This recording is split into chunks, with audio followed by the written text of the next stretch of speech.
So, for our key theories, actually most of the detail is in our evaluation. So, unlike in some of the other areas where there's lots and lots of description and explanation, not very much evaluation, for the key theories is quite a lot of evaluation. And I think I would suggest that probably an evaluation question is the most common type of question that you're going to get for a key theory, because it's basically, here's this theory of sleep. Does it work? Does it make sense? What evidence is there to support and oppose it? So there's quite a lot of evaluative stuff for restoration theory.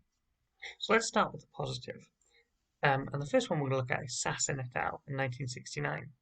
Now, Sasson et al. Supported the idea that slow wave sleep is responsible for restoration of the body. Remember, when we're thinking about the restoration theory, we're mainly thinking of these two key ideas: slow wave sleep for restoration of the body, REM sleep for restoration of the brain.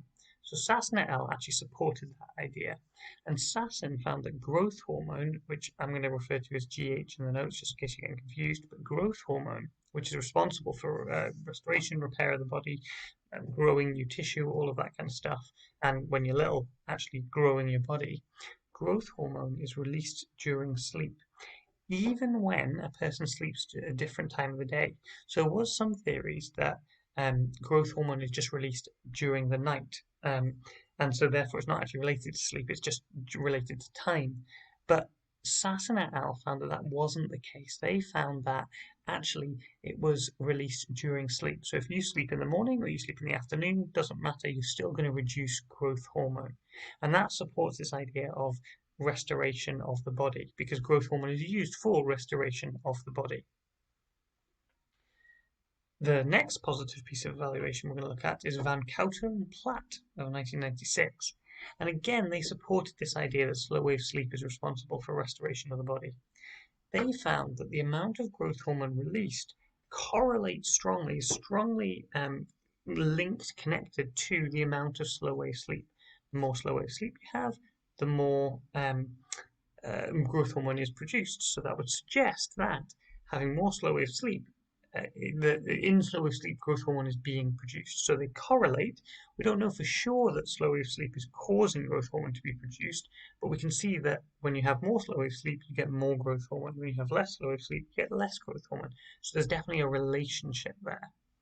And Van Cauter et al. In 2000 found that there's actually also a strong correlation between decline in slow wave sleep, because remember, in elderly people, because remember, elderly people spend a lot less time in slow wave sleep. So Van Cauter et al. Found there's a strong correlation between decline in slow wave sleep in elderly people and decline of growth hormone. So older people have a decline in slow wave sleep, they have less slow wave sleep, or they spend less of their time in slow wave sleep, and they have less growth hormone. So those two findings together suggest that slow wave sleep is related to growth hormone and the release of it, which would support Oswald's theory that slow wave sleep is used to refresh, repair, restore the body.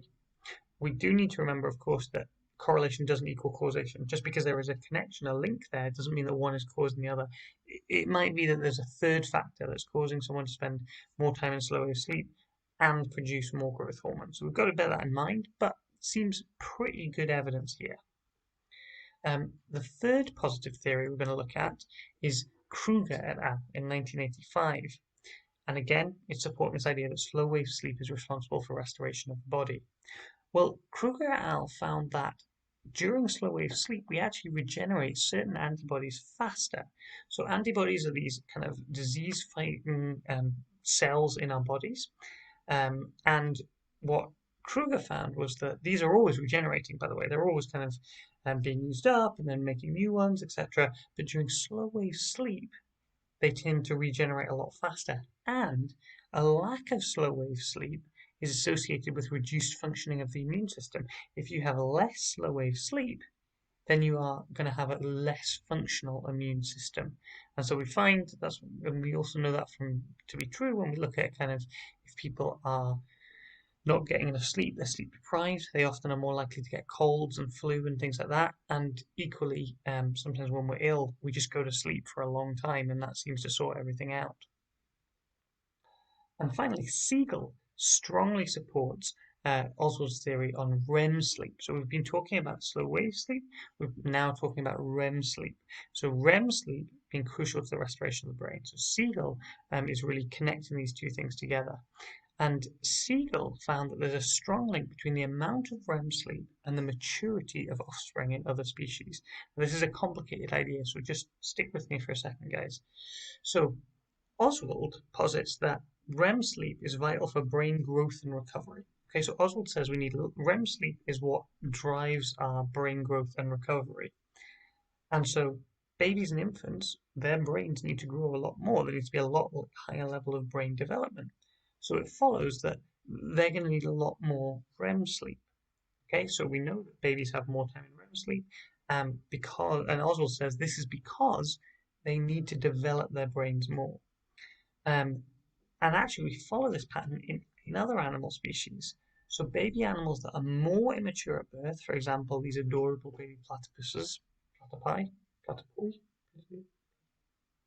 these two adorable baby platypuses that are on the screen here, they spend much higher amounts of time in REM sleep. They have much greater levels of REM sleep than more mature baby animals, such as dolphins. So baby dolphins are basically just smaller dolphins, right? They're very similar to mature dolphins, and they become adults very, very quickly. But baby platypuses are much more like baby humans in terms of they need a lot of development. And so baby platypuses spend a lot more time in REM sleep, respectively, than baby dolphins do because they don't need as much brain development. So this suggests that REM sleep is linked to brain development, right?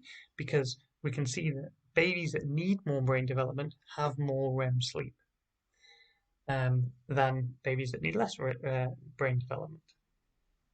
And I said that was the last one, but that was just a lie because we've still got Siegel and Rogowski, which always makes me think of Monsters, Inc. Mike Wazowski! I've been talking too long, guys. This is a danger. Siegel and Rogowski, 1988.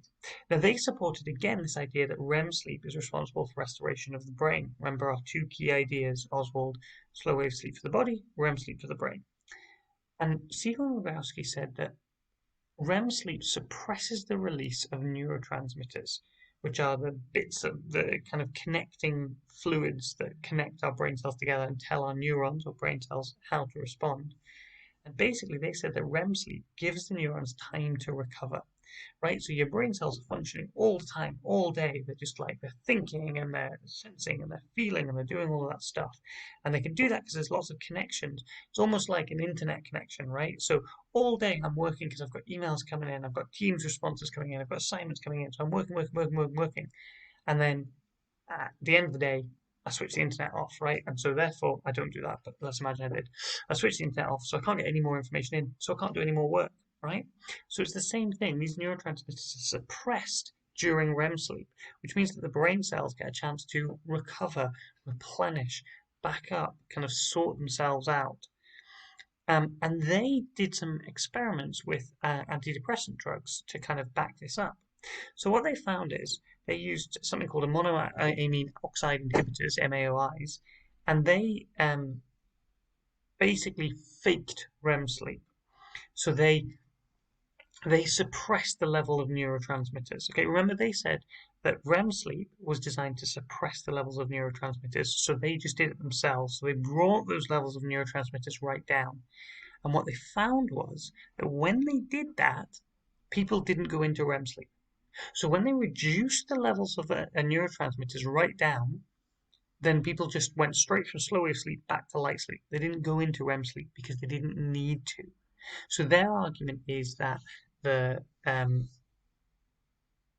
neurotransmitters are when those neurotransmitters are at high levels, when they don't need to refresh, when they don't need to get built up, when they don't need to do anything like that, then we don't go into REM sleep. So their argument is that REM sleep is designed to restore the brain. All right, and they backed that up by basically artificially restoring the brain and found that the body didn't need REM sleep.